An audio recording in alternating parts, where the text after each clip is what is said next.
Long before the great cathedrals of Europe pierced the sky with stone and light, before castles dominated landscapes and monasteries organized entire regions, the foundations of medieval architecture were already being laid in the fading world of the Roman Empire. To understand medieval architecture in its full depth, it is necessary to begin not in the Middle Ages themselves, but in the final centuries of antiquity, when one of the greatest architectural traditions in human history began to fragment, transform, and evolve into something entirely new. Roman Empire at its height had created an architectural system that was both technically advanced and geographically widespread. Roman builders mastered the use of concrete, developed the arch and the dome to an unprecedented scale, and constructed roads, aqueducts, baths, amphitheaters, and administrative buildings across vast territories. Cities were carefully planned, often organized around grids, and public architecture was designed not only for function, but for the projection of power and order. However, by the 4th and 5th centuries, the Western Roman Empire began to weaken under a combination of internal instability, economic strain, and external pressures.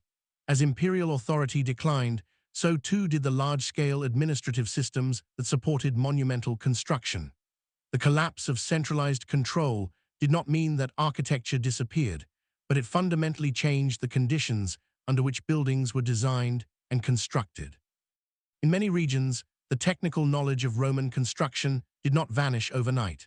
Skills such as stone cutting, masonry, and the use of arches continued, but they were no longer supported by the same level of organization, resources, or standardized planning.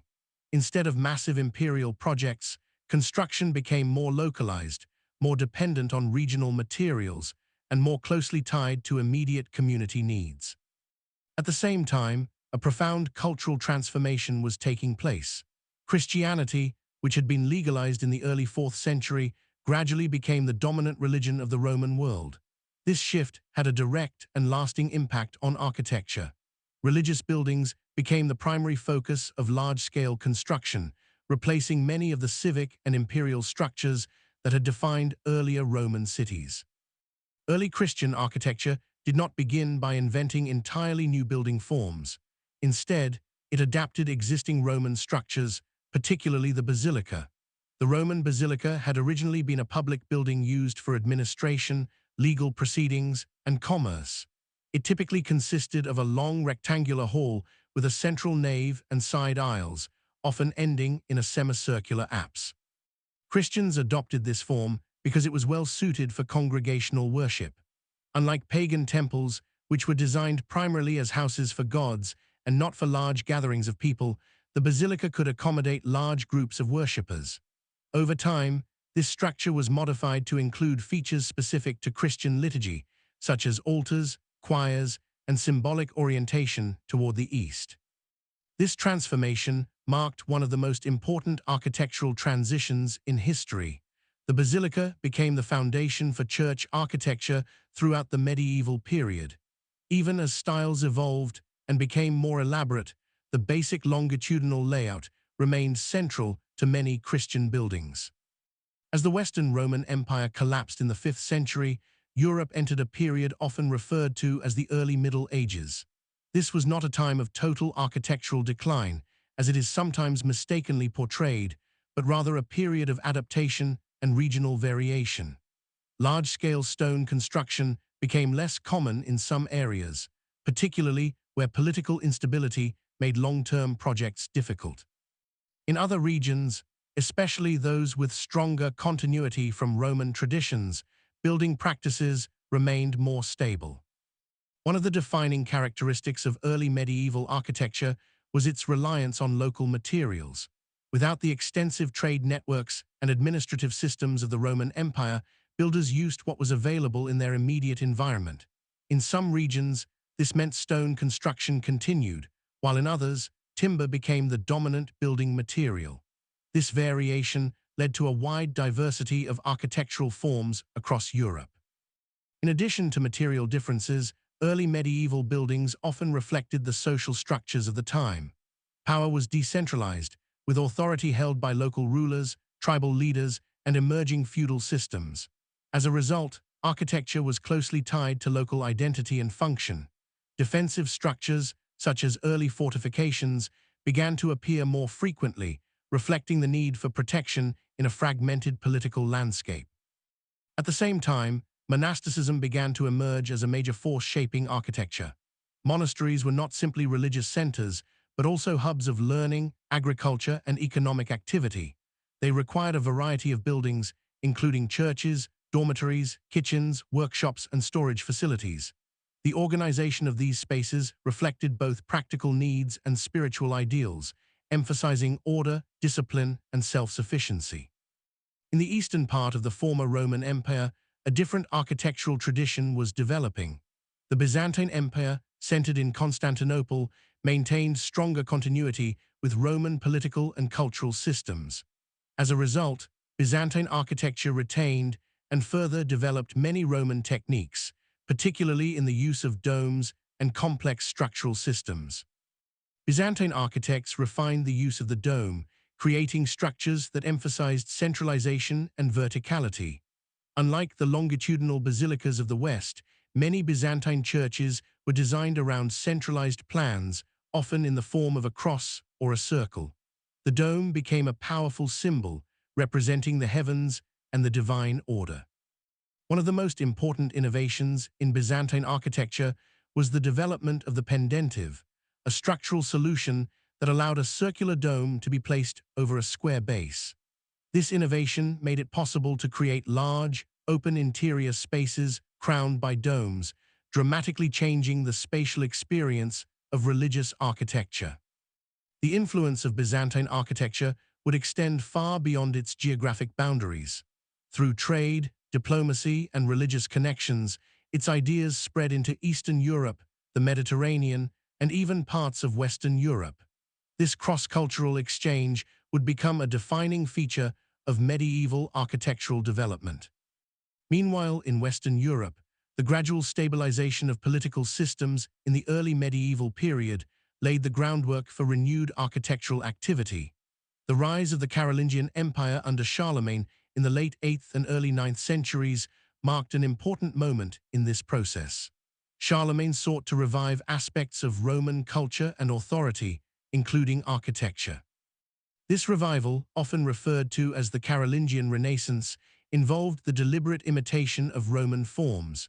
Buildings constructed during this period often incorporated arches, columns, and symmetrical layouts inspired by classical models. However, these elements were adapted to new contexts and combined with local traditions, creating a hybrid architectural style. One of the key developments of this period was the introduction of the Westwork, a monumental entrance structure at the western end of a church. The Westwork often included towers, galleries, and ceremonial spaces, emphasizing the authority and presence of the building. This feature would influence later medieval architecture, particularly in the development of large church facades. As the early medieval period progressed, architecture became increasingly tied to the consolidation of power. Kings, bishops, and abbots used building projects to demonstrate authority, wealth, and religious devotion. Construction was not only a practical activity, but also a symbolic one, communicating messages about hierarchy, order, and divine legitimacy.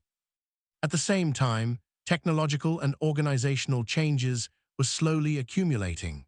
Builders experimented with different forms of vaulting, improved masonry techniques, and more efficient methods of construction. Although these developments were gradual, they would eventually lead to major breakthroughs in later medieval architecture. By the end of the early medieval period, the stage was set for one of the most significant transformations in architectural history. The combination of revived political stability, growing economic resources, expanding religious institutions, and evolving technical knowledge would give rise to new architectural styles that would dominate Europe for centuries. The story of medieval architecture is therefore not one of sudden invention, but of continuous transformation. It begins with the legacy of Rome, passes through a period of adaptation and regional diversity, and gradually builds toward the monumental achievements of the High Middle Ages. This is where the journey truly begins, As the early medieval world continued to take shape, architecture became increasingly defined by one powerful force that spread across continents and cultures: Christianity.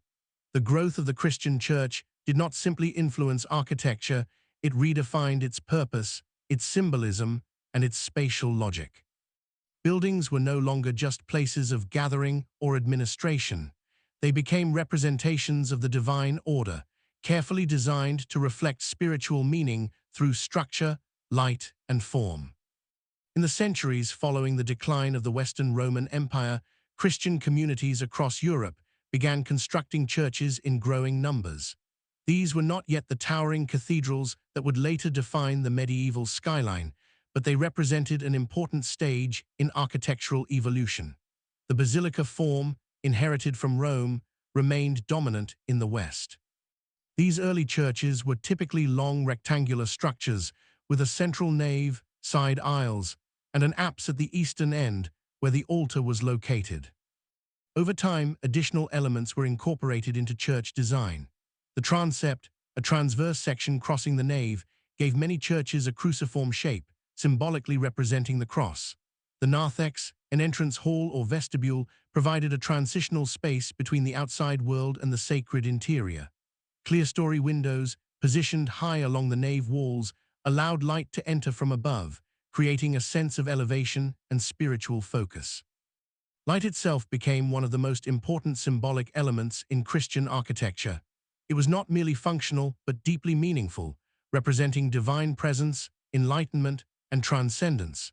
Even in relatively simple early churches, the careful placement of windows and openings began to shape how light interacted with space, setting the stage for much more dramatic developments in later periods. While Western Europe was adapting Roman forms to Christian needs, the Eastern Mediterranean world, under the Byzantine Empire, was developing a distinct and highly influential architectural tradition. Centered in Constantinople, the Byzantine Empire preserved much of the administrative and cultural continuity of the Roman world. Its architectural achievements reflect both this continuity and a remarkable level of innovation. Byzantine architecture is most famously associated with its use of domes and centralized plans. Unlike the longitudinal basilicas of the West, many Byzantine churches were designed around a central space, often organized in the shape of a Greek cross, where all arms are of equal length. This emphasis on centralization created a very different spatial experience. Instead of guiding movement along a single axis toward the altar, these buildings drew attention upward and inward, focusing on the dome as a symbolic representation of the heavens. The development of the dome in Byzantine architecture reached its most extraordinary expression in the construction of the Hagia Sophia in Constantinople during the 6th century. Commissioned by Emperor Justinian, this building stands as one of the most important architectural achievements in history. It represents a synthesis of Roman engineering, Greek geometry, and Christian symbolism, all brought together on an unprecedented scale. Hagia Sophia was designed by the architects Anthemius of Tralles and Isidore of Miletus, who combined theoretical knowledge with practical expertise to create a structure that seemed to defy the limits of contemporary engineering. The most remarkable feature of the building is its massive central dome, which appears to float above the interior space. This effect was made possible by the use of pendentives, a revolutionary structural solution that allowed a circular dome to rest on a square base. The pendentives act as transitional curved surfaces, distributing the weight of the dome down into 4 massive piers. This innovation not only solved a complex engineering problem, but also transformed the visual and spatial experience of the building. Inside Hagia Sophia, the interplay of light and structure creates a sense of weightlessness. Windows placed at the base of the dome allow light to filter through, making the dome appear as if it is suspended above the space rather than supported by it. This effect was intentional, designed to evoke the presence of the divine and to inspire awe among those who entered. The interior was further enhanced by extensive use of mosaics, gold surfaces, and marble revetments. These decorative elements were not merely ornamental, they were integral to the building's symbolic function. Light reflecting off gold mosaics created a shimmering, almost otherworldly atmosphere, reinforcing the idea that the church was a space between the earthly and the divine. The influence of Byzantine architecture extended far beyond Constantinople.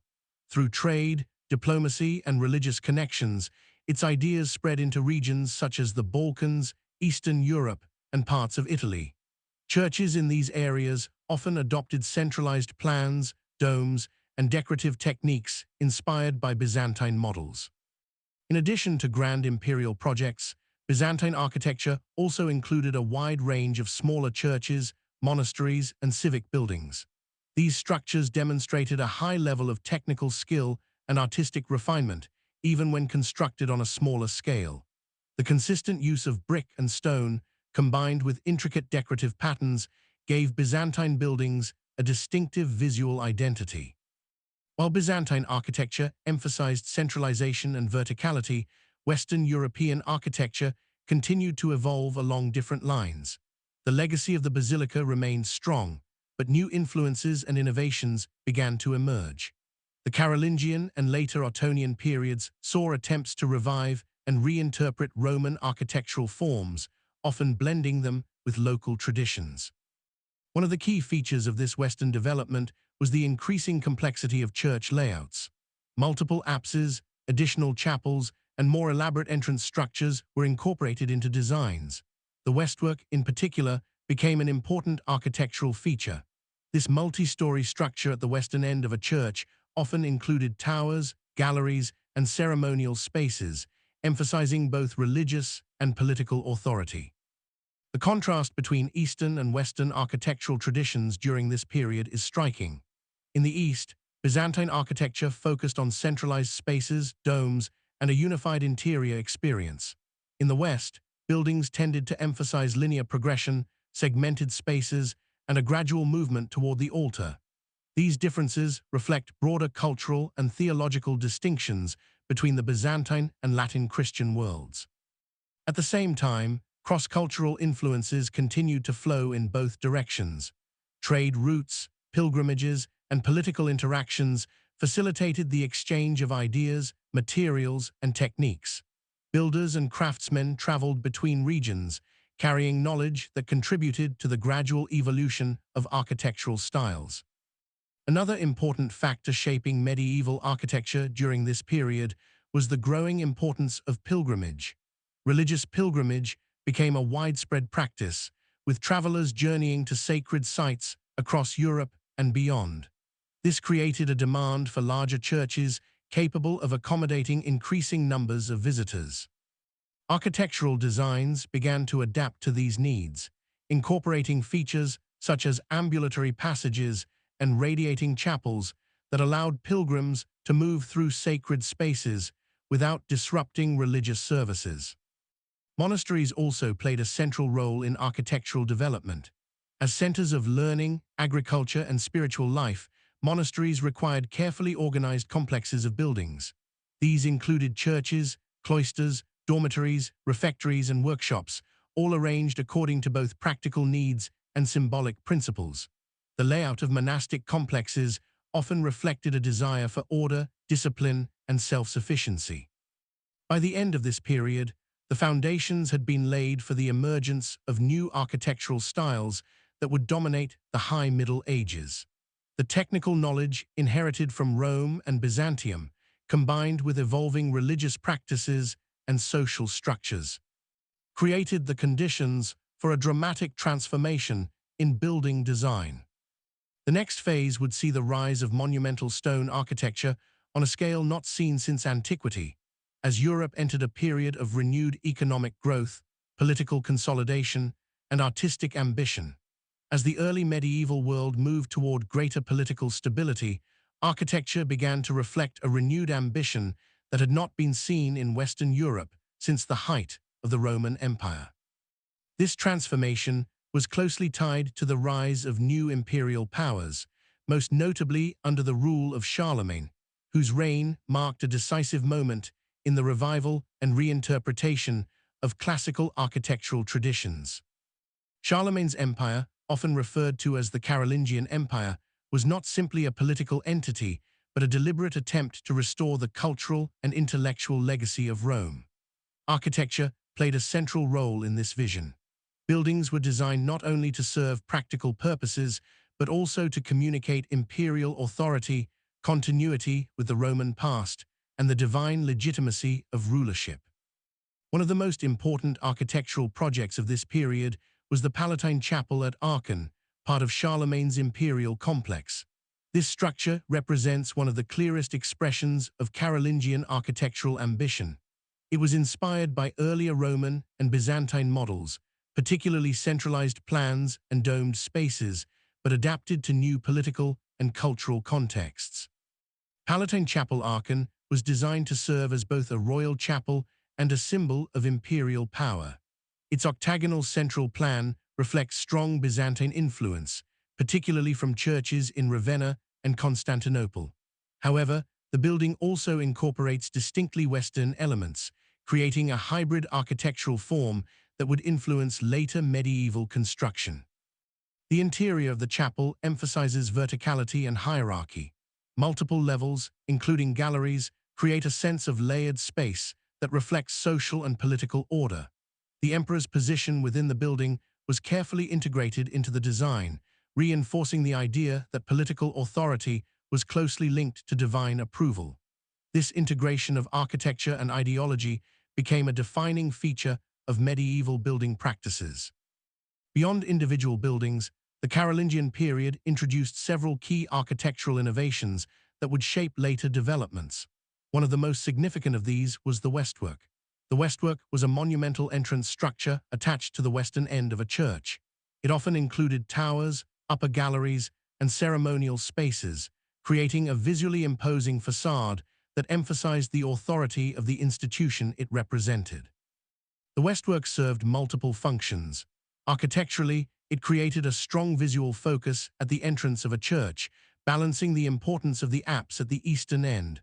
Functionally, it provided space for rulers, clergy, and ceremonial activities. Symbolically, it represented the connection between earthly authority and divine power, particularly in imperial contexts. The development of the Westwork reflects a broader trend in Carolingian architecture, the increasing complexity and articulation of building forms. Churches were no longer simple basilicas, but highly structured spaces with multiple zones, each serving specific functions. This complexity would continue to grow in later periods, eventually leading to the highly elaborate layouts of Romanesque and Gothic architecture.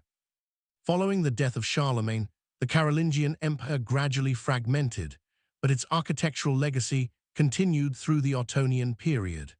The Ottonian rulers, particularly in what is now Germany, saw themselves as heirs to the Carolingian tradition and continued to use architecture as a means of expressing power and continuity.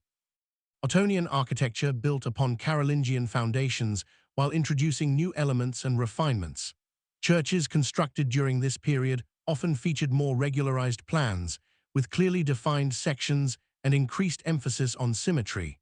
Double-ended churches, with apses at both the eastern and western ends, became more common, reflecting both liturgical needs and symbolic considerations. These buildings often incorporated alternating support systems, where columns and piers were arranged in rhythmic patterns along the nave. This not only improved structural stability, but also created a more visually dynamic interior space. The use of modular design principles allowed for greater consistency and scalability in construction. One of the key characteristics of both Carolingian and Ottonian architecture is the emphasis on mass and solidity. Walls were thick, openings were relatively small, and structures conveyed a sense of strength and permanence.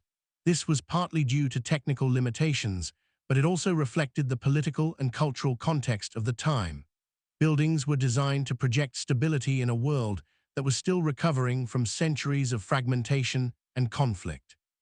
At the same time, decorative elements began to play a more significant role. Sculptural programs, though still relatively restrained compared to later periods, started to appear in architectural contexts. Capitals, doorways, and other structural elements were often adorned with symbolic motifs, combining classical influences with emerging medieval artistic traditions. Another important development during this period was the increasing standardization of monastic architecture. Monasteries became central to both religious life and architectural innovation. Plans for monastic complexes were carefully organized to support daily routines of prayer, work, and study. The famous plan of St. Gall, though never fully realized, provides a detailed blueprint of an ideal monastic community, illustrating how architecture was used to structure both physical space and social life. These monastic complexes typically included a central church, surrounded by cloisters that connected to dormitories, refectories, kitchens, workshops, and storage areas. The layout emphasized order, efficiency, and self-sufficiency. It also reflected the broader medieval worldview, in which architecture was seen as a means of creating harmony between human activity and divine order. As trade and communication networks gradually expanded, architectural ideas began to spread more widely across Europe. Builders and craftsmen traveled between regions, sharing techniques and adapting designs to local conditions. This exchange of knowledge contributed to the gradual emergence of more unified architectural styles, even as regional variations remained strong. The transition from the Carolingian and Ottonian periods to the next major phase of medieval architecture was not abrupt. Instead, it involved a gradual accumulation of innovations, experiments, and adaptations. By the end of the 10th century, many of the key elements that would define later architectural styles were already in place. More complex church layouts, improved structural systems, and a growing ambition to build on a monumental scale. At the same time, broader social and economic changes were beginning to reshape Europe. Agricultural productivity increased, populations grew, and trade networks expanded. These developments created the conditions for greater investment in large-scale construction projects, particularly in religious architecture. The stage was now set for the emergence of a new architectural style that would dominate much of Europe in the 11th and 12th centuries. This style would take the structural solidity of earlier periods and push it toward greater scale, complexity, and artistic expression. The world was preparing for the rise of Romanesque architecture. As medieval Europe continued to develop its own architectural traditions, it did not do so in isolation. One of the most important yet often underestimated forces shaping medieval architecture was the influence of the Islamic world. From the Iberian Peninsula to the Eastern Mediterranean, Islamic civilizations developed highly advanced architectural techniques, aesthetic systems, and urban planning methods. Through trade, conquest, diplomacy, and intellectual exchange, many of these ideas entered Europe and contributed to the evolution of medieval architectural forms. The rise of Islamic architecture began in the 7th century, following the rapid expansion of Islamic rule across the Middle East, North Africa, and parts of Europe. Early Islamic builders inherited architectural knowledge from the Byzantine and Persian worlds, blending these traditions with new religious and cultural requirements. The result was a distinctive architectural style characterized by geometric precision, intricate decoration, and innovative spatial organization.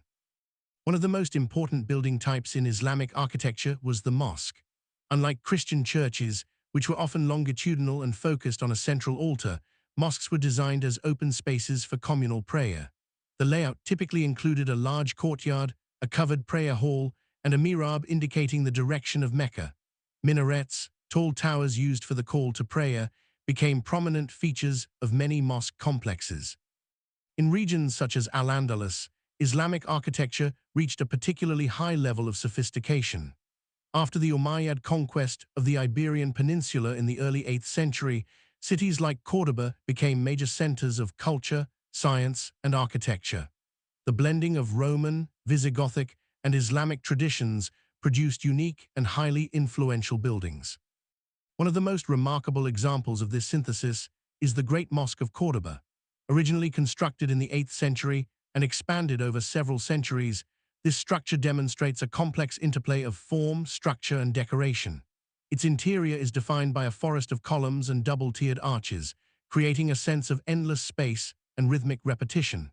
The use of alternating red and white voussoirs in the arches adds both structural strength and visual dynamism. The mosque's design also reflects advanced understanding of spatial organization. The hypostyle hall, supported by numerous columns, allows for flexible expansion and accommodates large numbers of worshippers. The integration of light, pattern, and structure creates an environment that is both functional and deeply symbolic. Another major example of Islamic architectural achievement in the Iberian Peninsula is the Alhambra. Although constructed later, primarily during the 13th and 14th centuries, it represents the culmination of many earlier developments. The Alhambra is not just a palace, but a complex of interconnected spaces, including courtyards, halls, gardens, and defensive structures. Its architecture emphasizes harmony between built form and natural elements. Water features, such as reflecting pools and fountains, play a central role, enhancing both the aesthetic and environmental qualities of the space. Intricate geometric patterns, calligraphy, and arabesques cover walls and ceilings, demonstrating a highly developed decorative language that avoids figurative imagery in favor of abstraction and repetition. These Islamic architectural traditions did not remain confined to Muslim-controlled territories. Through trade routes, diplomatic contact, and periods of coexistence and conflict, European builders became aware of new techniques and design principles. In regions such as Spain, Sicily, and parts of southern Italy, where Islamic and Christian cultures interacted directly, architectural exchange was particularly intense. For example, the use of horseshoe arches, complex geometric decoration, and advanced water management systems can be traced from Islamic architecture into certain European contexts. While these elements were often adapted and transformed, their influence is evident in the gradual evolution of medieval building styles. In addition to visual and structural elements, Islamic architecture contributed to broader technological and intellectual exchange. Advances in mathematics, particularly geometry, played a crucial role in architectural design. These mathematical principles influenced not only decorative patterns, but also structural planning and spatial organization. The transmission of such knowledge into Europe, often through translation movements and scholarly interaction, helped support the development of more sophisticated architectural systems. Another important aspect of Islamic influence was urban planning. Cities in the Islamic world often featured organized layouts, including markets, residential quarters, religious buildings, and infrastructure such as water supply systems. While medieval European cities developed differently, exposure to these models contributed to evolving ideas about urban organization and public space. At the same time, it is important to recognize that the exchange between Islamic and European architecture was not one-directional. Just as European builders adopted certain ideas, Islamic architecture also incorporated elements from earlier Roman and Byzantine traditions. This ongoing process of adaptation and synthesis created a dynamic architectural environment across the Mediterranean world. As Europe moved into the 11th century, the cumulative effect of these interactions began to shape the emergence of a new architectural style, Romanesque. This style would combine the structural solidity inherited from Carolingian and Ottonian traditions with new influences from across Europe and beyond. Romanesque architecture is often characterized by its use of thick walls, rounded arches, and massive forms. However, beneath these visible features lies a deeper story of experimentation and adaptation. Builders were attempting to solve complex structural problems, particularly related to covering large interior spaces with stone vaults rather than timber roofs. These efforts were influenced by both inherited Roman techniques and new ideas circulating through cross-cultural exchange. Pilgrimage also played a major role in the development of Romanesque architecture. As increasing numbers of people traveled to religious sites across Europe, there was a growing need for larger and more durable churches. These buildings had to accommodate crowds, provide clear circulation paths, and create spaces that reinforced the spiritual experience of pilgrimage. In response to these demands, architects began to develop more sophisticated layouts, including extended naves, ambulatories, and radiating chapels. These features allowed pilgrims to move through the building without disrupting services, while also providing multiple points of access to relics and sacred objects. The influence of Islamic architecture can also be seen in certain decorative and structural elements within Romanesque buildings, particularly in regions with direct contact, such as Spain and southern France. The integration of these elements demonstrates how medieval architecture evolved through a continuous process of interaction rather than isolated development. By the end of this transitional period, Europe was entering a phase of increased stability and growth. Agricultural productivity improved, populations expanded, and economic activity intensified. These changes provided the resources and motivation for large-scale construction projects on a scale not seen since antiquity. The stage was now set for the full emergence of Romanesque architecture, a style that would dominate much of Europe in the 11th and 12th centuries and lay the groundwork for the revolutionary developments that would follow. As Europe entered the 11th century, a powerful shift was underway. The long centuries of fragmentation that followed the fall of Rome were giving way to a period of relative stability, population growth, and expanding economic networks. With this transformation came a surge in large-scale construction, particularly in religious architecture. Out of this environment emerged a new and defining style, Romanesque architecture. Romanesque architecture did not appear suddenly or uniformly across Europe. It developed gradually, drawing from earlier Carolingian and Ottonian traditions, as well as from the distant legacy of Roman construction. Its name itself reflects this connection, meaning Roman-like, although the style was not a direct continuation of Roman architecture. Instead, it was a reinterpretation, adapted to the materials, techniques, and social conditions of medieval Europe. One of the most immediately recognizable features of Romanesque architecture is its emphasis on mass and solidity. Buildings were constructed with thick stone walls, small windows, and heavy structural elements. This gave Romanesque churches and monasteries a fortress-like appearance, conveying a sense of permanence and strength. In a world that still faced instability and conflict, such qualities were both practical and symbolic. The use of the rounded arch was central to Romanesque design. This feature, inherited from Roman engineering, was applied consistently in doorways, windows, arcades, and vaults. The rounded arch distributed weight effectively, allowing builders to create more stable openings within thick walls. However, because of the limitations of supporting heavy stone structures, windows remained relatively small, resulting in interiors that were often dimly lit. Inside these buildings, one of the greatest challenges was how to cover large spaces with stone rather than wood. Wooden roofs had been common in earlier periods, but they posed a significant fire risk and lacked the durability of stone. Romanesque architects sought to replace timber ceilings with stone vaults, but this required solving complex structural problems. The simplest solution was the barrel vault, essentially a continuous series of arches forming a tunnel-like ceiling.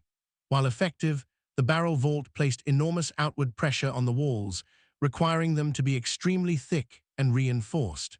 This limited the size and number of windows that could be included, contributing to the heavy and enclosed character of Romanesque interiors. To address these limitations, builders developed the groin vault, which was formed by the intersection of two barrel vaults at right angles. This innovation allowed weight to be concentrated at specific Arabic noon, Arabic half, Arabic alif, Arabic tart, piers or columns, rather than distributed evenly along the walls. As a result, walls could be slightly thinner, and interiors could be more open and flexible. These structural developments were not just technical solutions, they fundamentally shaped the visual and spatial experience of Romanesque architecture. Interiors became defined by a rhythmic sequence of arches, columns, and vaults, creating a sense of order and progression. Movement through the building was guided by these repeating forms, leading the eye and the body toward the altar. Romanesque churches were also deeply influenced by the rise of pilgrimage during this period. As increasing numbers of people traveled to sacred sites, there was a need for buildings that could accommodate large crowds without disrupting religious services. This led to the development of specialized architectural features. One of the most important of these was the ambulatory, a passageway that curved around the apse behind the altar. From the ambulatory, smaller chapels radiated outward, allowing pilgrims to visit relics and shrines without entering the main liturgical space. This design allowed for continuous movement within the church, balancing the needs of worshippers and clergy. The plan of a Romanesque church often became more complex as a result. Extended naves, wide transepts, multiple towers, and elaborate entrance structures created buildings that were both functionally sophisticated and visually imposing. The exterior of these churches often featured strong geometric forms, with clearly defined volumes and minimal ornamentation compared to later styles. However, decoration did play an important role, particularly in sculptural programs. Romanesque sculpture is most commonly found in architectural contexts such as portals, capitals, and tympanums. These sculptures were not merely decorative, they were deeply symbolic and often served as visual narratives for largely illiterate populations. One of the most striking examples of Romanesque sculpture is the decorated portal. The tympanum, the semicircular space above the doorway, often depicted scenes of religious significance, such as the Last Judgment. Figures were stylized, elongated, and arranged in hierarchical compositions that emphasized spiritual meaning rather than naturalistic representation. A notable example can be seen at Abbey Church of St. Foy, where the tympanum presents a dramatic depiction of judgment, with heaven and hell clearly contrasted. Such imagery served both as instruction and warning, reinforcing religious teachings through powerful visual storytelling. Another key site that illustrates the scale and ambition of Romanesque architecture is Speyer Cathedral. Built under the patronage of the Holy Roman Emperors, this cathedral represents one of the largest and most monumental Romanesque structures in Europe. Its massive stone construction, vaulted ceilings, and imposing scale reflect both technical achievement and political power. Similarly, Basilica of St. Sernin stands as one of the most important pilgrimage churches of the Romanesque period. Its elongated nave, large transept, and extensive use of ambulatories and radiating chapels demonstrate how architectural design responded directly to the needs of pilgrims. Romanesque architecture was not limited to churches. Monasteries played a central role in its development, often serving as centers of innovation and construction. Monastic complexes required a variety of buildings arranged around a cloister, including dormitories, refectories, kitchens, and workshops. The organization of these spaces reflected both practical needs and spiritual ideals, emphasizing order, discipline, and communal life. Castles also began to emerge more prominently during this period, reflecting the feudal structure of medieval society. Early stone castles replaced earlier wooden fortifications, providing greater durability and defensive capability. Thick walls, narrow openings, and elevated positions made these structures formidable strongholds, shaping the landscape of medieval Europe. Construction techniques during the Romanesque period required significant labor and coordination. Stone had to be quarried, transporting, and carefully shaped. Skilled craftsmen, including masons, carpenters, and sculptors, worked alongside unskilled laborers in projects that could take decades or even generations to complete. This long-term investment reflects the importance of architecture as both a spiritual and social endeavor. Despite its heavy and grounded appearance, Romanesque architecture was not static. It represented a period of experimentation and gradual refinement. Builders were constantly seeking ways to improve structural efficiency, increase height, and introduce more light into interiors. These efforts would eventually lead to one of the most revolutionary developments in architectural history, the rise of Gothic architecture. The Romanesque period laid the essential groundwork for this transformation. Its innovations in vaulting, structural organization, and spatial planning created the conditions for the dramatic changes that would follow. What began as an attempt to build stronger and more durable structures would soon evolve into a pursuit of height, light, and transcendence. As Romanesque architecture reached its height across Europe, a quiet but profound transformation was taking place within the very fabric of building design. What had once been a style defined by mass, thickness, and stability was gradually evolving into something far more ambitious. Beneath the heavy stone walls and rounded arches, medieval builders were experimenting, testing limits, refining techniques, and pushing structural systems toward new possibilities. This period marks one of the most important engineering revolutions in architectural history, setting the stage for the emergence of Gothic architecture. At the heart of this transformation was a single, persistent challenge: how to build higher, lighter, and more open structures without compromising stability. Romanesque architecture had already made significant progress by replacing wooden roofs with stone vaults, but these vaults introduced new problems. The weight of stone ceilings created immense downward and outward forces that had to be carefully managed. Thick walls and small openings were the primary solution, but they also limited light and spatial flexibility. To understand this shift, it is essential to consider how forces move through a building. In a simple barrel vault, weight is distributed along the entire length of the walls. This creates continuous outward pressure, meaning the walls must be strong and heavy to resist collapse. The result is a building that feels solid but enclosed, with limited opportunities for openings such as windows. The groin vault improved on this system by concentrating weight along intersecting Arabic ket, Arabic tart, Arabic wow, Arabic tart lines where the vaults meet. This allowed for more efficient distribution of forces, reducing the burden on the walls and making it possible to introduce slightly larger openings. However, even this system had limitations. Builders were still constrained by the need to support heavy stone structures with relatively primitive tools and materials. The next major breakthrough came with the development of the ribbed vault. Instead of constructing the entire ceiling as a continuous mass, builders began to create a skeletal framework of intersecting ribs. These ribs acted as a structural outline, carrying the majority of the weight and directing it towards specific Arabic noon, Arabic half, Arabic alif, Arabic tart, columns or piers. The spaces between the ribs could then be filled with lighter materials, reducing the overall weight of the ceiling. This innovation had several important consequences. First, it made construction more efficient, as builders could focus on reinforcing key Arabic noon, Arabic half, Arabic alif, Arabic tart, rather than the entire surface. Second, it allowed for greater flexibility in design, as the shape and arrangement of ribs could be adjusted to create different spatial effects. Third, and perhaps most importantly, it opened the door to increasing the height and openness of buildings. Another critical development was the increasing use of the pointed arch. Unlike the rounded arch of Romanesque architecture, the pointed arch allowed for more precise control of structural forces. By adjusting the angle of the arch, builders could direct weight more vertically rather than outward.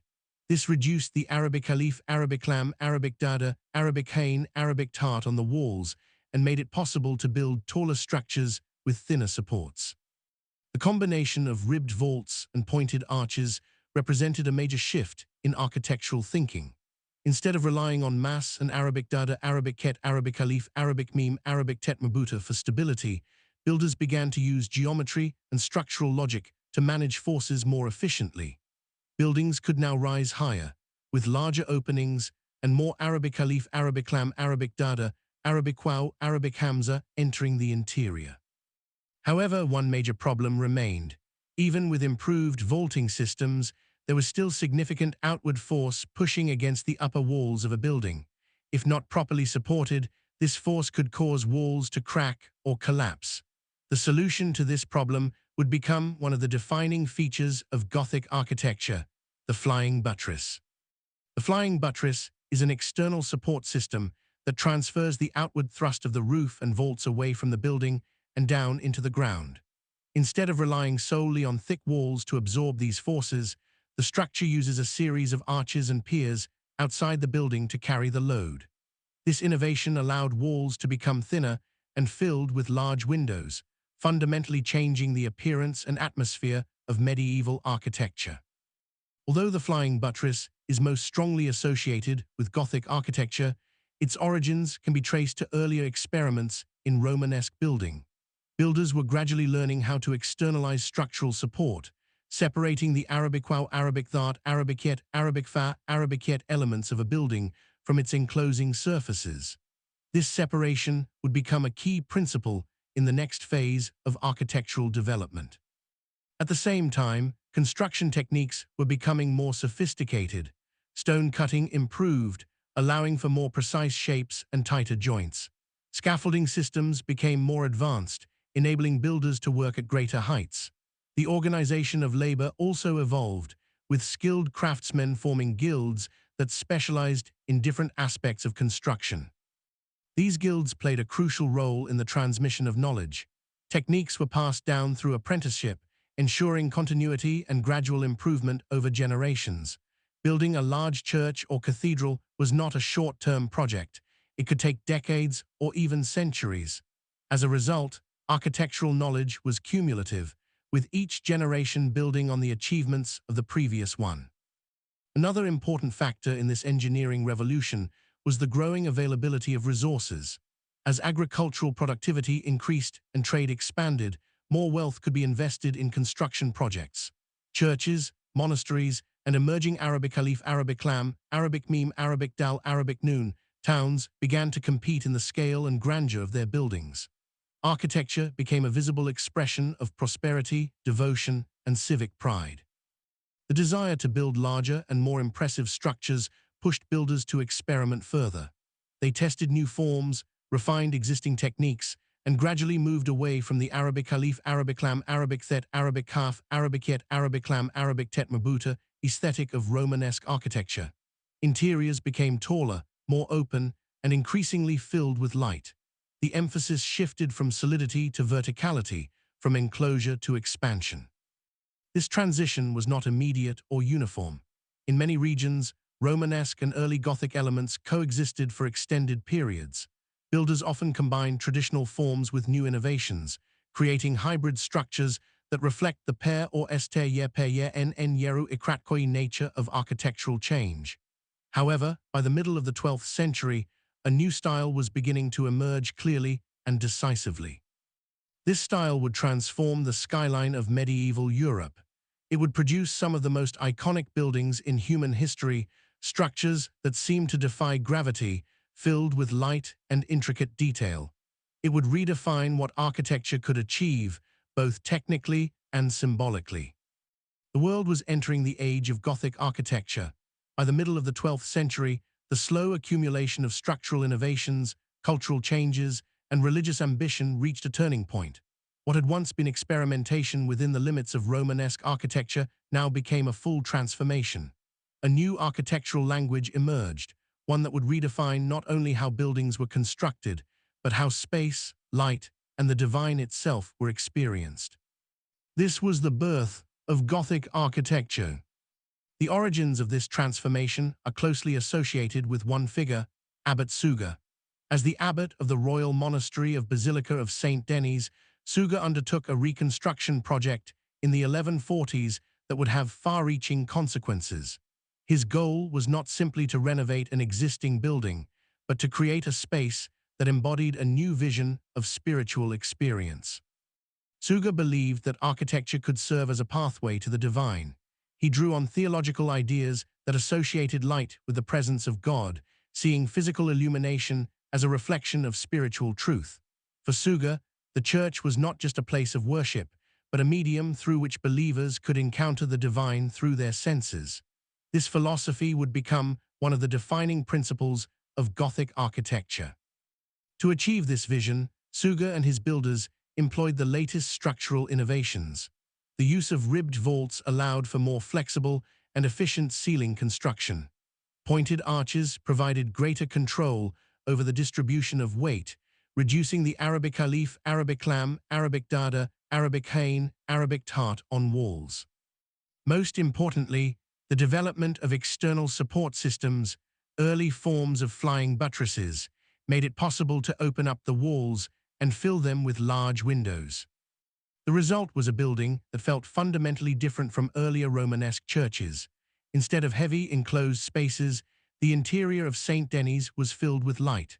Large stained glass windows transformed sunlight into a spectrum of colors, creating an atmosphere that was both luminous and symbolic. The walls seemed to dissolve, replaced by a glowing surface of glass and stone. This emphasis on light was not merely aesthetic, it was deeply theological. Light was understood as a manifestation of divine presence, and the experience of entering a Gothic church was designed to evoke a sense of transcendence. The vertical lines of columns and arches drew the eye upward, getting attention toward the heavens. Space itself became a tool for spiritual expression. From this starting point, Gothic architecture spread rapidly across Europe. Builders, patrons, and religious institutions embraced the new style, adapting it to local conditions and traditions. While the core principles remained consistent, height, light, and structural innovation, the specific forms varied widely from region to region. One of the most important features of Gothic architecture is the pointed arch.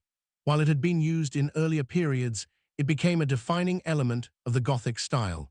Its shape allowed for greater flexibility in design, as arches of different widths could reach the same height. This made it easier to create complex vaulting systems and varied spatial arrangements. The ribbed vault, developed during the late Romanesque period, reached new levels of sophistication in Gothic architecture.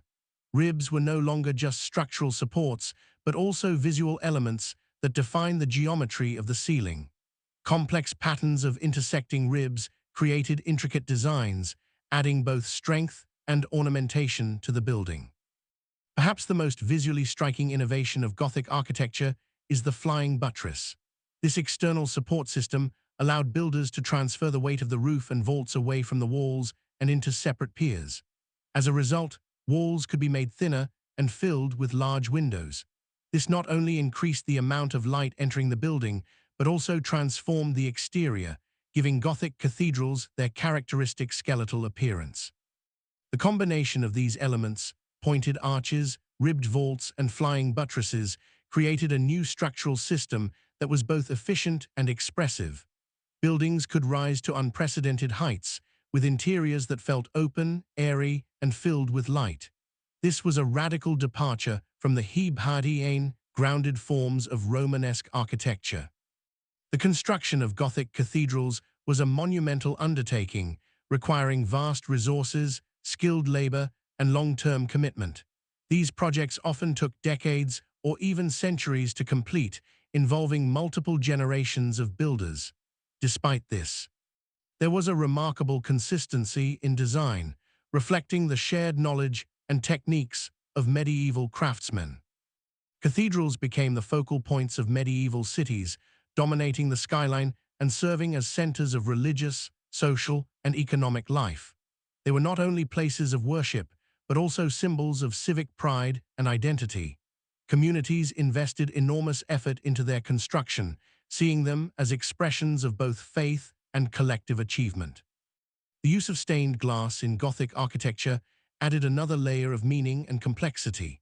Windows were not simply openings for light, but narrative surfaces that told stories from the Bible and the lives of saints. These images served as visual Arabic alif, Arabic lam, Arabic ta, Arabic tain, Arabic lam, Arabic yet, Arabic meme for a largely illiterate population, conveying religious teachings through color and form. The craftsmanship involved in creating stained glass was highly specialized. Artisans used small pieces of colored glass joined together with lead to create detailed images. When illuminated by sunlight, these windows transformed the interior space into a dynamic interplay of color and light, constantly changing throughout the day. As Gothic architecture spread, regional variations began to emerge. In France, the style reached its earliest and most influential form, with an emphasis on height, verticality, and structural clarity. In England, Gothic architecture developed in a more horizontal direction, with an emphasis on length and elaborate decorative patterns. In Germany, builders pushed verticality to extreme levels, creating some of the tallest structures of the medieval world. Despite these differences, the underlying principles remained consistent. Gothic architecture was driven by a desire to transcend the limitations of earlier building styles, to create spaces that were both structurally innovative and spiritually powerful. It represented a new way of thinking about architecture, not as a static form, but as a dynamic system capable of expressing complex ideas and emotions. The emergence of Gothic architecture marks one of the most significant turning points in the history of medieval building. It was not simply a new style, but a complete reimagining of what architecture could achieve.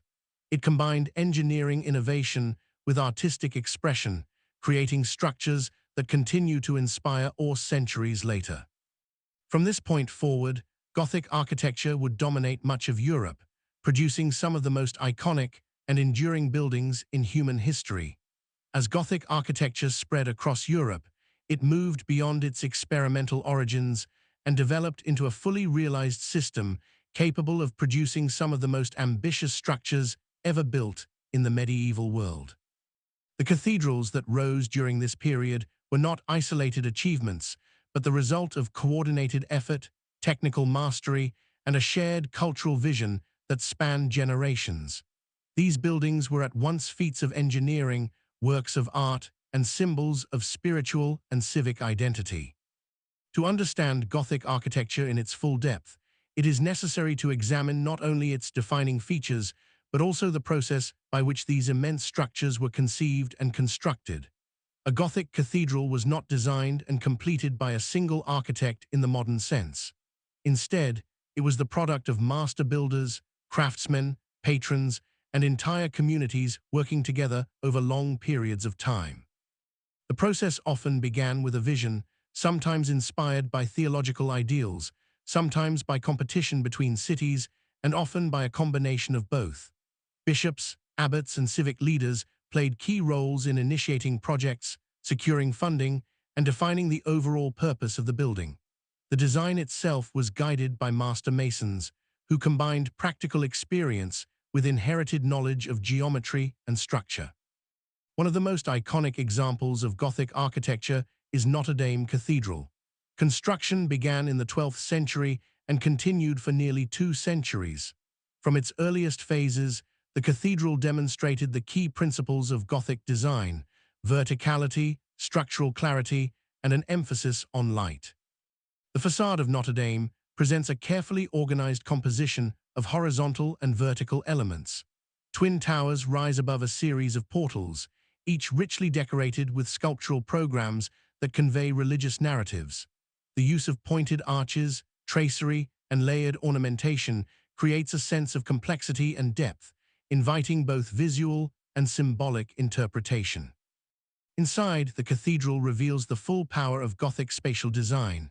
The nave rises dramatically, supported by a series of slender columns that extend upward into ribbed vaults. The walls are divided into multiple levels, including arcades, triforium galleries, and clerestory windows. This layered structure creates a sense of upward movement, drawing the eye toward the ceiling and beyond. Perhaps the most striking feature of the interior is the use of stained glass. Large windows fill the upper walls, transforming sunlight into vibrant color. The famous rose windows, with their intricate geometric patterns, serve as both artistic masterpieces and structural elements. Light becomes an active component of the architecture, shaping the atmosphere and reinforcing the building's spiritual purpose. Another extraordinary example of Gothic achievement is Chartres Cathedral. Known for its remarkable preservation and coherence of design, Chartres represents a mature phase of Gothic architecture. Its structure demonstrates a refined balance between height, stability, and decorative complexity. At Chartres, the use of flying buttresses is particularly evident. These external supports allow the walls to be opened up almost entirely, replaced by expansive stained glass windows. The result is an interior that feels luminous and expansive, with light playing a central role in defining space. The cathedral's glass, much of which dates back to the 12th and 13th centuries, provides a continuous narrative that surrounds and immerses the viewer. The construction of such buildings required not only vision, but also precise coordination. Stone had to be quarried, transporting, and shaped with remarkable accuracy. Each block was carefully cut to fit within a complex structural system, ensuring stability while allowing for intricate design. The use of templates and geometric principles allowed builders to maintain consistency across different Arabic Hamzatah Alif, Arabic Jim, Arabic Zain, Arabic Alif, Arabic Hamza of the structure, even when construction spanned decades. Scaffolding systems were essential to this process.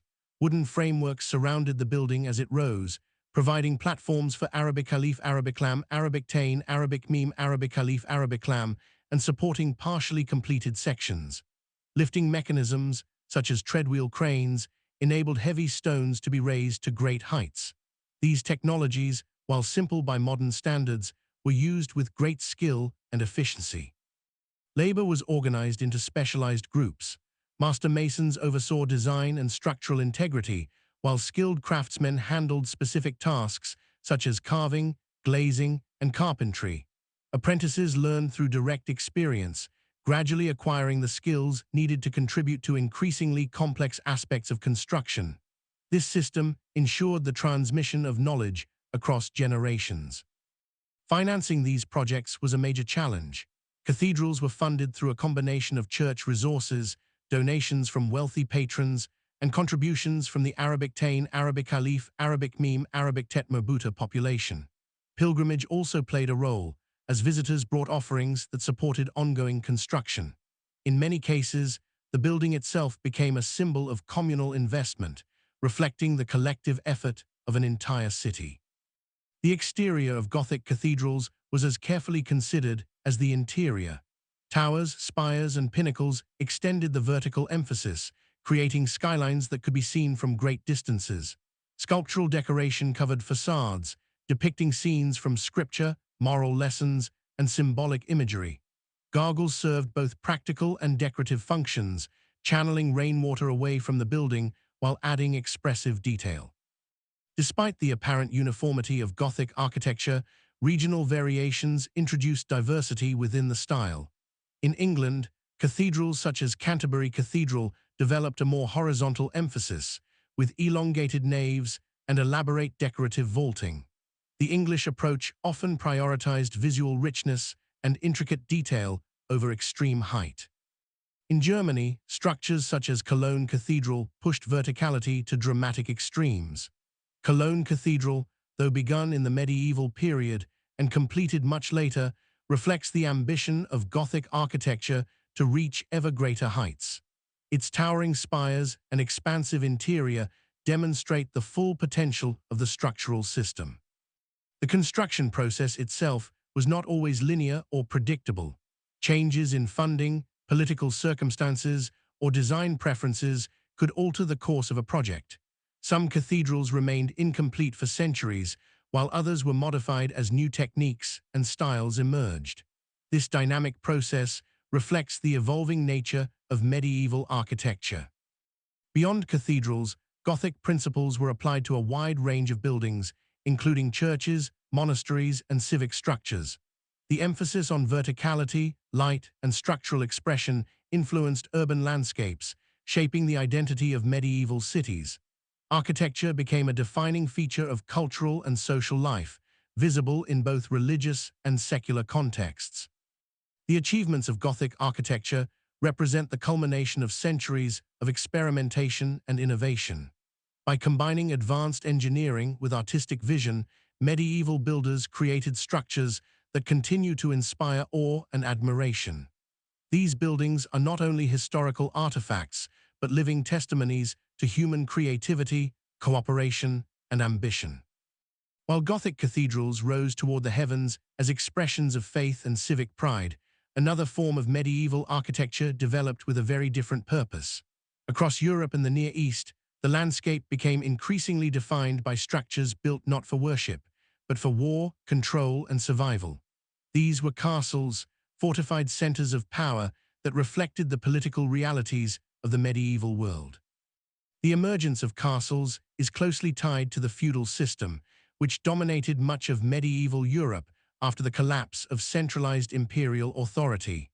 Power was distributed among local lords who controlled land and owed allegiance to higher rulers. In this environment, the ability to defend territory was essential. Architecture became a tool of military strategy, and castles were the physical embodiment of authority, protection, and Arabic Alif, Arabic Lam, Arabic Sin, Arabic Yet, Arabic Tat, Arabic Rat, Arabic Tet Merbuta. The earliest form of medieval castle was the motte and bailey structure. This design, which appeared widely in the 10th and 11th centuries, was relatively simple but highly effective. A motte was an artificial earthen mound, often topped with a wooden tower or keep. Adjacent to it was the bailey, an enclosed courtyard surrounded by a wooden palisade and a ditch or moat. Motte and bailey castles could be constructed quickly using local materials, making them ideal for establishing control over newly conquered territories. Their elevated position provided a defensive advantage, while the enclosed bailey offered space for living quarters, storage, and livestock. Despite their simplicity, these structures played a crucial role in the expansion of feudal power.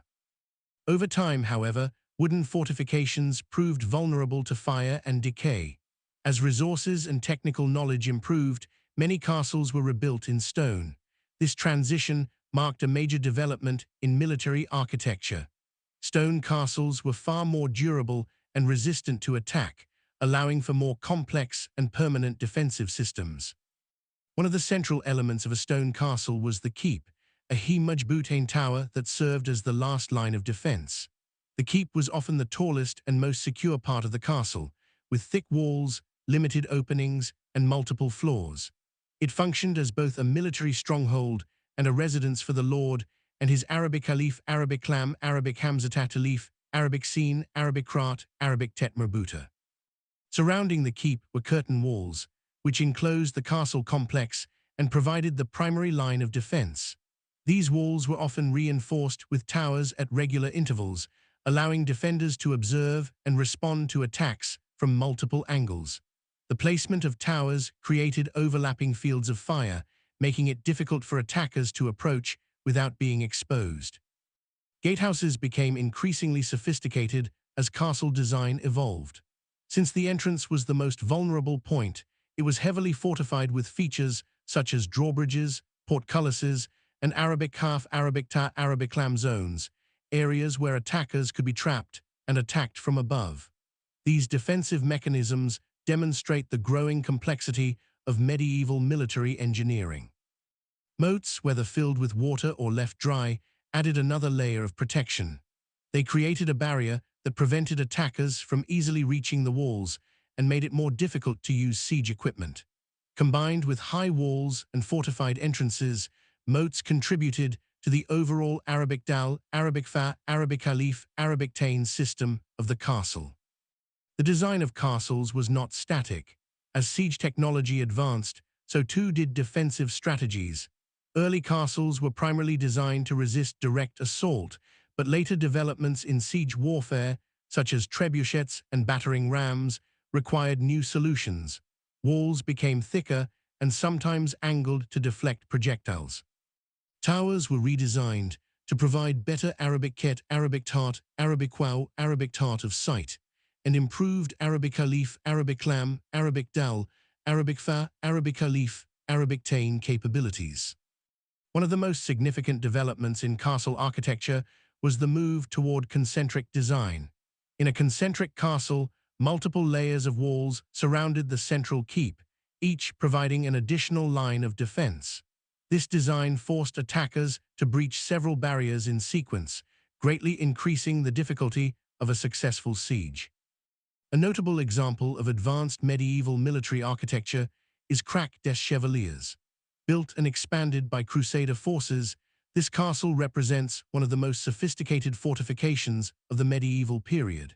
Its massive walls, multiple Arabic Dal, Arabic Fa, Arabic Alif, Arabic Tain layers, and strategic Arabic Meme, Arabic Wow, Arabic Kaf, Arabic Tain allowed it to withstand prolonged sieges.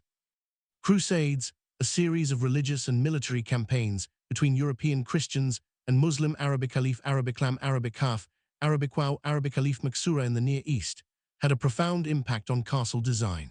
European builders encountered new fortification techniques in the Arabic Shin, Arabic Krat, Arabic Kaf, including improved wall Arabic Alif, Arabic Lam, Arabic Ba, Arabic Noon, Arabic Alif, Arabic Hamza, more effective tower placement, and advanced defensive features. These ideas were adapted and incorporated into castles across Europe upon the return of Crusaders. Castles were not only military structures, but also centers of administration and daily life. Within the walls, a wide range of activities took place. Kitchens, halls, chapels, workshops, and storage areas were all integrated into the design. The great hall served as the social and political heart of the castle, where the lord held court, received guests, and conducted business. Living conditions within castles varied depending on their size and purpose. Large castles could be relatively comfortable, with fireplaces, private chambers, and decorative elements.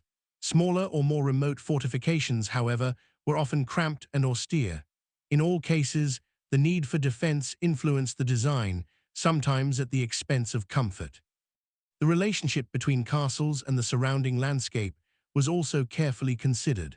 Castles were often built on elevated ground, such as hills or cliffs, to maximize visibility and defensive advantage. Natural features like rivers and forests were used as part of the overall Arabic Dal, Arabic Fa, Arabic Khalif, Arabic Tain strategy. In some cases, entire towns developed around castles, benefiting from the protection they provided. As the medieval period progressed, the role of castles began to change. Improvements in political stability and the centralization of power reduced the need for constant local defense. At the same time, advances in gunpowder weapons, particularly cannons, began to undermine traditional castle walls. Thick stone fortifications that had once been nearly impregnable could now be breached more easily.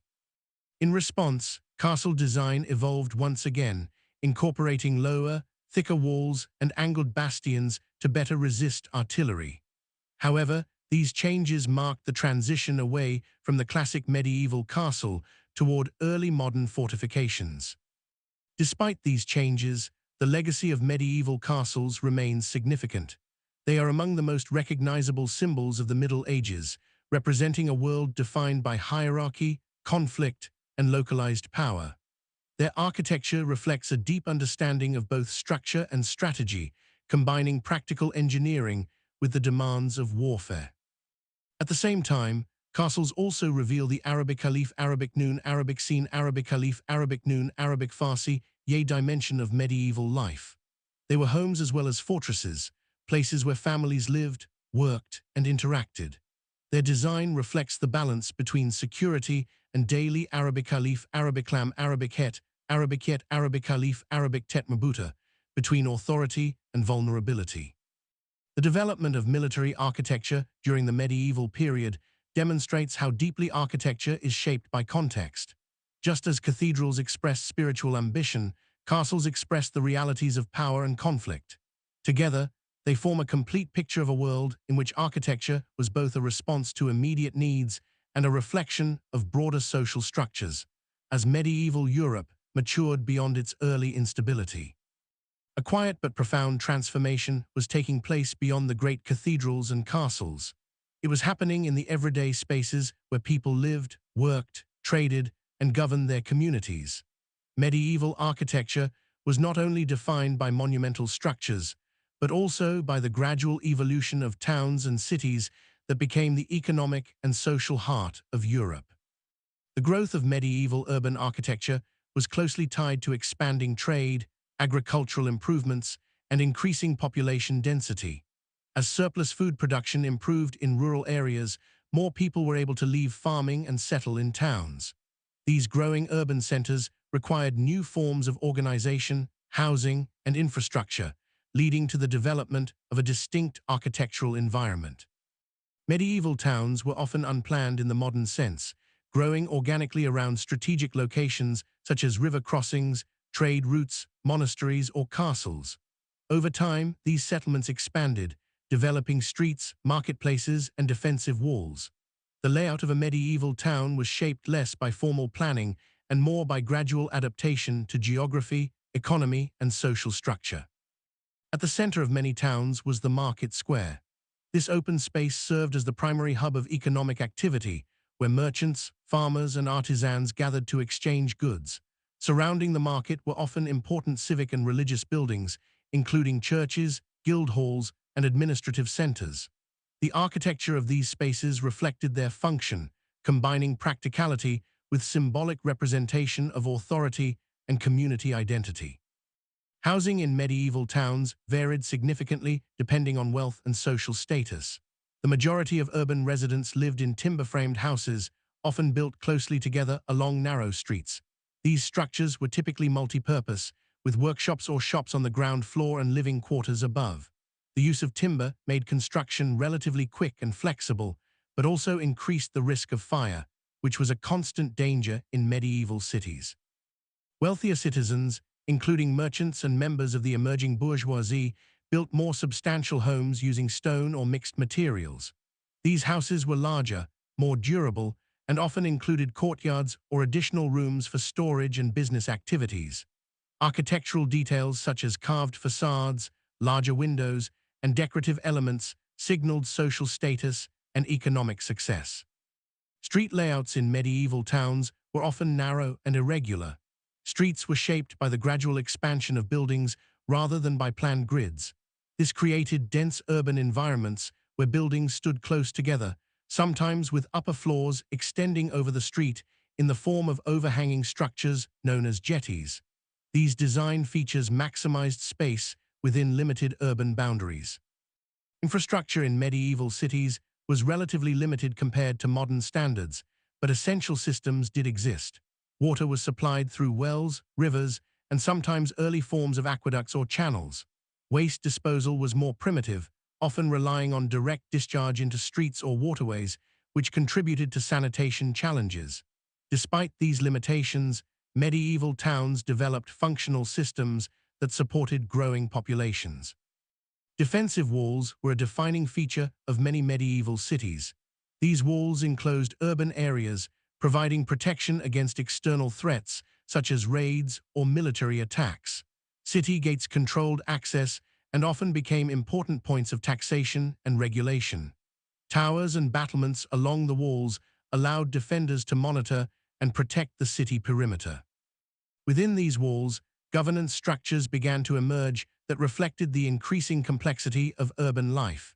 Many towns developed forms of self-administration, with councils composed of local elites, merchants, and guild representatives. These councils often operated from dedicated buildings such as town halls or guild halls, which became important architectural symbols of civic identity. Guilds played a central role in the development of medieval urban architecture. These organizations, composed of skilled craftsmen and merchants, regulated trade, maintained standards of production, and provided social and economic support for their members. Guild halls served as meeting places, administrative centers, and sometimes storage facilities for goods.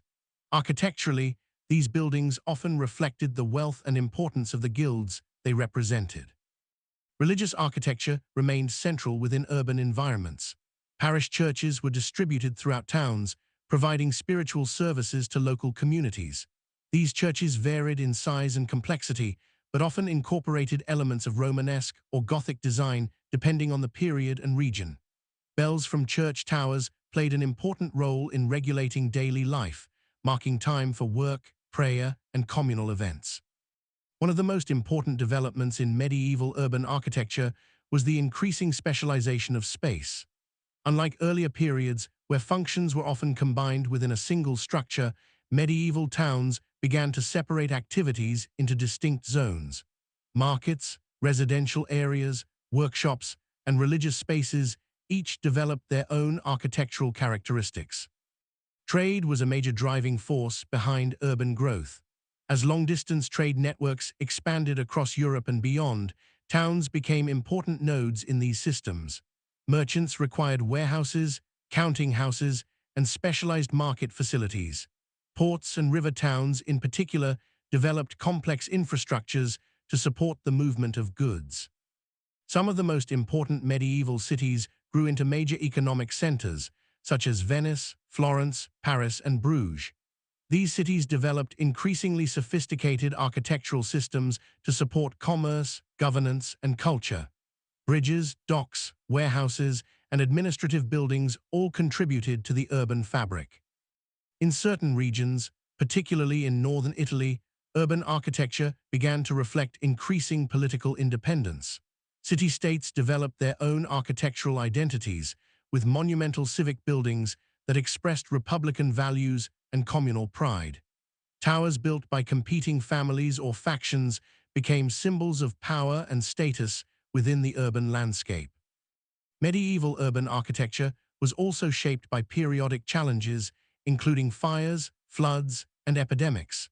These events often led to reconstruction and adaptation, influencing building materials and urban design. Stone gradually replaced timber in many areas for important structures, while building regulations began to emerge in response to repeated disasters. Despite these challenges, medieval cities continued to grow and evolve. They became centers of innovation, culture, and economic activity, laying the groundwork for later urban development in the Renaissance and beyond. The architecture of these cities reflects a dynamic balance between tradition and change, constraint and creativity. By the late medieval period, urban architecture had become a defining feature of European civilization. It demonstrated how architecture could operate not only at the scale of empires and cathedrals, but also at the level of everyday life. Streets, houses, markets, and civic buildings together formed a complex and interconnected environment that shaped the experiences of millions of people. The medieval city was not static. It was a living system, constantly adapting to economic pressures, social changes, and technological developments. Its architecture reflects this fluidity, capturing a world in motion. While medieval cities expanded and castles dominated the landscape of power, another architectural system developed in parallel that shaped the intellectual, spiritual, and economic foundations of medieval Europe: the monastery. Monastic architecture was not built for conquest, commerce, or civic administration, but for a disciplined way of life centered on prayer, labor, study, and isolation from worldly distractions. Yet despite this withdrawal from the world, monasteries became some of the most influential architectural and cultural institutions of the medieval period. The origins of Western monastic architecture are closely tied to the Rule of Saint Benedict, written in the 6th century. This rule established a structured daily routine for monastic communities, dividing the day between prayer, work, and study. Architecture became the physical framework that supported this disciplined rhythm of life. Every building within a monastery served a specific function, and the entire complex was designed to operate as a self-contained system. A typical Benedictine monastery was organized around a central cloister. The cloister was an enclosed courtyard, usually square in shape, surrounded by covered walkways. It served as both a physical and symbolic center of monastic life. The open courtyard provided light and air, while the surrounding arcades created a space for meditation, movement, and quiet contemplation. The cloister connected all major parts of the monastery, making it the architectural heart of the complex. Adjacent to the cloister stood the monastic church, the most important building in the complex. This church was often designed in Romanesque style during the early and high medieval periods, with thick walls, rounded arches, and a strong emphasis on structural solidity. The church was oriented along an east-west axis, symbolizing the movement from earthly existence toward divine illumination. Monks gathered here multiple times a day for communal prayer, following the structured liturgical cycle prescribed by the monastic rule. Surrounding the cloister were the functional buildings necessary for daily life. The dormitory housed sleeping quarters for the monks, often arranged in long halls or divided cells depending on the period and region. The refectory served as the communal dining hall, where meals were taken in silence while readings from religious texts were delivered aloud. The kitchen, often separated from the main complex to reduce fire risk, provided food preparation facilities. Workspaces were equally important. Monasteries were centers of agricultural production, manuscript copying, metalwork, and various crafts. Scriptoria, or writing rooms, were dedicated spaces where monks copied and preserved religious and classical texts. These rooms were often carefully lit and designed to support long hours of detailed work. The architectural arrangement of these spaces reflects the intellectual mission of monastic life, where preservation of knowledge was considered a sacred duty. Monasteries also included storage buildings such as granaries, wine cellars, and workshops. Many monasteries operated large estates, managing agricultural land that supported both the monastic community and surrounding populations. This economic role made monasteries significant landholders and important contributors to regional economies. One of the most influential examples of early monastic architectural planning is the Plan of St. Gall, a detailed 9th-century drawing that represents an idealized monastic complex. Although it was never fully realized, it provides valuable insight into how monastic life was imagined and organized. The plan shows a highly structured arrangement of buildings, carefully separated according to function, with clear pathways connecting all areas. Monastic architecture emphasized order and harmony. Unlike the dense and irregular layouts of medieval towns, monasteries were carefully planned spaces where every element had a defined purpose. This sense of order was not only practical but also symbolic, reflecting the belief that physical space should mirror spiritual discipline. The cloister itself was more than just a courtyard. It represented a transitional space between the inner spiritual life of the monastery and the outer world. The arcaded walkways provided a controlled environment for movement and reflection. The repetition of arches and columns created a rhythmic visual experience that reinforced the meditative nature of monastic life. Over time, monastic architecture evolved alongside broader developments in medieval building styles. As Romanesque architecture developed, monasteries became larger and more architecturally sophisticated. Vaulted ceilings replaced wooden roofs in many churches, while sculptural decoration became more elaborate. The integration of artistic programs into monastic buildings reflected the growing importance of visual storytelling in religious contexts. Monasteries also played a crucial role in the preservation and transmission of architectural knowledge. Monastic scribes copied not only religious texts, but also technical treatises, including works on geometry, engineering, and construction. This intellectual activity helped maintain continuity with classical traditions while also supporting innovation in medieval building practices. In many regions, monasteries became centers of architectural experimentation. Because they often had access to land, resources, and skilled labor, monastic communities were able to undertake large construction projects. These projects included not only churches, but also entire complexes that demonstrated advanced understanding of spatial organization and structural design. The influence of monastic architecture extended beyond religious life. Monasteries often provided hospitality to travelers, pilgrims, and the poor. This required additional architectural spaces such as guesthouses, infirmaries, and storage facilities. The integration of these functions into the monastic complex reflects the broader social role of monasteries in medieval society. In some cases, monasteries became powerful economic and political institutions. Their landholdings, agricultural production, and administrative capabilities made them significant actors within regional power structures. Architecture played a key role in expressing this authority, with large, well-constructed buildings symbolizing stability, wealth, and divine favor. As architectural techniques advanced, monastic churches began to incorporate elements of emerging Gothic style.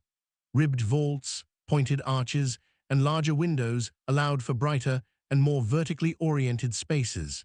These innovations transformed the interior atmosphere of monastic churches, enhancing their spiritual and aesthetic impact. Despite these changes, the fundamental structure of monastic complexes remained consistent. The cloister continued to serve as the organizing principle, linking all major functional areas. This continuity reflects the enduring influence of monastic ideals on medieval architecture. Monasteries were also deeply connected to the wider landscape. Many were located in rural or isolated areas, reflecting the monastic ideal of separation from worldly distractions. However, they were not disconnected from society. Instead, they functioned as nodes within broader networks of trade, pilgrimage, and communication. The architectural design of monasteries reflects this dual identity. They are both enclosed and open, isolated and connected, spiritual and practical. Their buildings express a careful balance between contemplation and activity, silence and labor, individuality and community. By the later medieval period, monastic architecture had become fully integrated into the architectural landscape of Europe. It influenced church design, urban development, and even secular building practices. The principles of order, function, and symbolic meaning that defined monastic architecture would continue to shape European building traditions for centuries. The monastery, as both a physical and conceptual structure, stands as one of the most complete expressions of medieval architectural thought. It demonstrates how architecture could organize not only space, but also time, behavior, and belief. By the late medieval period, Gothic architecture had reached an extraordinary level of refinement, complexity, and regional diversity. What began as a structural revolution rooted in engineering innovation had now evolved into a highly expressive architectural language that varied significantly across Europe. While the core principles of height, light, and structural clarity remained, the late Gothic period saw an increasing emphasis on decoration, stylistic experimentation, and regional identity. This phase of medieval architecture is often referred to as the flamboyant or late Gothic period in France, but similar developments occurred across England, Germany, Spain, and Central Europe. The architectural landscape of Europe became more varied than ever before, reflecting local traditions, political structures, and cultural priorities. In France, late Gothic architecture is characterized by increasingly elaborate stone tracery, intricate facades, and complex decorative patterns that seem to dissolve structural boundaries into flowing forms. Windows became larger and more elaborate, filled with dense networks of stone that created lace-like patterns across the surface of buildings. This decorative intensity gave rise to the term flamboyant, suggesting flame-like fluid motion in stone. The structural logic of earlier Gothic architecture was still present, but it became increasingly masked by ornamentation. Builders pushed the limits of what could be achieved with stone, creating buildings that appeared almost weightless despite their massive scale. This tension between structure and decoration is one of the defining features of the late Gothic period. In England, Gothic architecture followed a slightly different trajectory. English Gothic is often described in phases such as Early English, Decorated, and Perpendicular styles. The Perpendicular style, which developed in the later medieval period, is particularly distinctive. It emphasizes strong vertical lines, large windows divided by rigid grid-like tracery, and expansive interior spaces. One of the key features of English Gothic architecture is its emphasis on horizontal extension combined with vertical rhythm. Instead of the extreme verticality seen in some continental cathedrals, English buildings often stretch outward, creating long, continuous interior spaces. Vaulting systems became increasingly complex, with fan vaults emerging as a uniquely English innovation. Fan vaulting is a highly decorative structural system in which ribs spread outward in a symmetrical, fan-like pattern from a single point of support. This creates a visually stunning ceiling that combines structural efficiency with elaborate ornamentation. It represents one of the most sophisticated expressions of Gothic engineering and aesthetics. In Germany, Gothic architecture reached some of its most ambitious vertical expressions. German cathedrals often emphasized extreme height, dramatic spires, and intricate structural detailing. The pursuit of verticality became almost symbolic, representing an architectural striving toward the heavens taken to its conceptual limit. Many German Gothic cathedrals remained under construction for centuries, reflecting both the scale of ambition and the complexity of the projects. These buildings often evolved over time, incorporating different stylistic phases as construction continued across generations. The result is a layered architectural history embedded within a single structure. In Spain, Gothic architecture developed under the influence of both French Gothic traditions and Islamic architectural heritage from Al-Andalus. This produced a unique synthesis in which Gothic structural systems were combined with decorative elements inspired by Islamic design. The result is a distinctive regional style that reflects Spain's complex cultural history during the late medieval period. Spanish Gothic cathedrals often feature expansive interiors, intricate vaulting systems, and richly decorated surfaces. The influence of Islamic geometric patterns can sometimes be seen in decorative detailing, while the overall structural system remains rooted in Gothic engineering principles. One of the most important aspects of late Gothic architecture is the increasing emphasis on light as a defining spatial element. As window sizes expanded and tracery became more refined, interiors were transformed into luminous environments. Colored light filtered through stained glass created constantly shifting atmospheres, reinforcing the spiritual and symbolic dimensions of the architecture. This focus on light was not only aesthetic, but also philosophical. Late medieval theology increasingly emphasized the idea of divine illumination, and architecture became a physical expression of this concept. The interplay between structure and light created spaces that were meant to evoke transcendence and emotional intensity. At the same time, architectural decoration reached unprecedented levels of complexity. Sculptural programs became more elaborate, with facades filled with figures, scenes, and symbolic motifs. Every surface of a Gothic building could become a site of meaning, transforming architecture into a form of visual storytelling. Despite this decorative richness, the underlying structural system of Gothic architecture remained remarkably advanced. Builders continued to rely on pointed arches, ribbed vaults, and flying buttresses to manage weight and stability. However, these structural elements were increasingly integrated into the overall visual composition of the building, blending engineering and ornamentation. As Europe moved toward the end of the medieval period, significant social and cultural changes began to influence architecture. Economic growth, the rise of powerful merchant classes, and the increasing centralization of political authority all contributed to shifts in architectural patronage and style. In many regions, there was a growing interest in classical antiquity.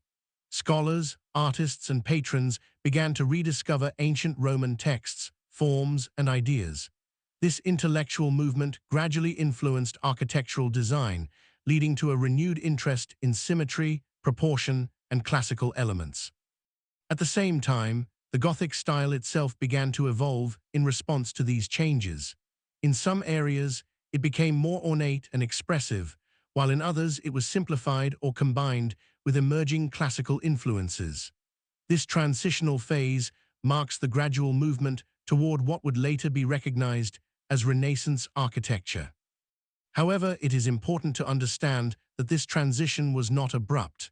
Gothic architecture did not simply end and disappear. Instead, it gradually merged with new ideas, creating hybrid forms that reflect the complexity of late medieval and early modern Europe. The late Gothic period represents the culmination of centuries of architectural development. It brought together structural innovation, artistic expression, theological symbolism, and regional diversity into a single, highly evolved architectural tradition. At its peak, Gothic architecture achieved a level of sophistication that allowed buildings to appear both structurally complex and visually unified. By the end of this period, European architecture stood at a crossroads. The medieval world that had produced Romanesque solidity, Gothic verticality, and monastic order was beginning to transform into something new. The foundations laid during the medieval period would continue to influence architecture for centuries, even as new styles emerged. The story of medieval architecture, therefore, is not one of disappearance, but of transformation. Its legacy is embedded in the cities, cathedrals, castles, and monasteries that still define much of Europe's architectural identity today. As the medieval world drew toward its final centuries, European architecture stood at a turning point where centuries of accumulated knowledge, experimentation, and tradition began to transform into something new. The Gothic world did not suddenly end, but it gradually merged with new intellectual currents that would eventually define the Renaissance. This transition was not a break, but a slow reorientation in how people understood space, proportion, and the role of architecture in expressing human and divine order. By the 14th and 15th centuries, Europe was undergoing significant changes. Trade networks had expanded dramatically, cities had grown in size and influence, and new centers of wealth emerged outside traditional feudal structures. The rise of powerful merchant families and civic governments shifted architectural patronage away from purely religious and feudal institutions toward more diverse sources of funding and influence. At the same time, intellectual life was changing. Scholars increasingly turned to the texts and ruins of ancient Rome and Greece, studying classical ideas of proportion, symmetry, and geometry. This revival of classical learning did not immediately replace Gothic architecture, but it introduced new ideals that gradually influenced design thinking. Architecture began to be viewed not only as a spiritual or functional system, but also as a discipline governed by mathematical harmony and human-centered proportion. One of the most important developments in this transitional period was the re-evaluation of structural expression. Gothic architecture had reached extraordinary heights of complexity, but its emphasis on extreme verticality and intricate decoration began to feel, in some regions, increasingly elaborate. In contrast, classical architecture offered a different vision, one based on clarity, balance, and restrained ornamentation. This shift did not eliminate Gothic architecture overnight. In fact, many of the most impressive buildings in Europe during this period were still being constructed in the Gothic tradition. Cathedrals, town halls, and civic buildings continued to employ ribbed vaults, pointed arches, and flying buttresses. However, these elements were now often combined with emerging Renaissance features, creating hybrid forms that reflect a period of architectural experimentation. The legacy of medieval architecture during this transitional phase is particularly visible in civic buildings. Town halls in regions such as Northern Europe began to display a combination of Gothic verticality and emerging classical symmetry. These buildings reflected the growing power of urban governments and the importance of civic identity in late medieval society. One of the most significant aspects of this transition is the continued importance of engineering knowledge developed during the medieval period. The structural innovations of Romanesque and Gothic architecture did not disappear. They formed the technical foundation upon which later architectural systems were built. Ribbed vaulting, load distribution techniques, and advanced masonry practices remained essential tools for builders well into the early modern period. Medieval architects and masons had developed a highly sophisticated understanding of geometry and structural forces, even if it was not expressed in modern scientific terminology. Their work relied on practical experience, proportional systems, and geometric rules passed down through guild traditions. This knowledge allowed them to construct buildings of extraordinary scale and complexity without the aid of modern engineering calculations. The impact of medieval engineering extends far beyond the medieval period itself. Many of the principles developed during this time continue to influence modern architecture and structural engineering. The use of arches for load distribution, the understanding of force transfer through buttresses, and the modular planning of large spaces all remain relevant in contemporary construction. Medieval architecture also established important conceptual frameworks for thinking about space. The idea T. Medieval architecture also established important conceptual frameworks for thinking about space. The idea that architecture could shape emotional and spiritual experience became deeply embedded in Western architectural tradition. Gothic cathedrals, in particular, demonstrated how light, height, and structure could be combined to create powerful sensory and symbolic environments. This emphasis on experiential space can still be seen in modern architecture, from large public buildings to contemporary religious structures. The medieval understanding of architecture as an immersive environment rather than simply a functional enclosure remains a foundational idea in architectural theory. Another lasting contribution of medieval architecture is its approach to collaboration. Large-scale medieval building projects required coordination between patrons, master builders, craftsmen, laborers, and communities over extended periods of time. This collective process of construction established patterns of organization that would later evolve into modern architectural and engineering practices. The guild system, in particular, played a crucial role in preserving and transmitting technical knowledge. Apprenticeship-based learning ensured that skills were passed down through generations, maintaining continuity in building traditions even as styles evolved. This system of embodied knowledge remains an important historical model for understanding how complex technical skills are learned and preserved. As Renaissance ideas gradually took hold, medieval architecture was not discarded but reinterpreted. Gothic cathedrals continued to dominate European skylines, and many were completed or modified during the Renaissance period. In some cases, Renaissance architects even incorporated Gothic structures into new designs, blending old and new architectural languages. The transition from medieval to Renaissance architecture, therefore, represents a transformation of ideas rather than a simple replacement of styles. It reflects a broader shift in worldview, from a predominantly theocentric understanding of the universe to one that increasingly emphasized human observation, proportion, and rational order. Yet even as new architectural philosophies emerged, the physical and conceptual foundations of medieval architecture remained deeply embedded in European culture. The cities, churches, castles, and monasteries of the medieval world continued to shape patterns of settlement, cultural identity, and architectural practice for centuries. The medieval period produced one of the most diverse and influential architectural legacies in human history. From the solidity of Romanesque structures to the soaring complexity of Gothic cathedrals, from the defensive logic of castles to the ordered precision of monasteries, medieval architecture reflects a world engaged in constant negotiation between function, belief, and innovation. Its buildings were not merely structures of stone and timber. They were expressions of social order, technological capability, spiritual aspiration, and collective effort. They reveal a civilization that used architecture as a primary language for understanding and shaping its world. Even today, medieval architecture continues to define much of Europe's visual identity.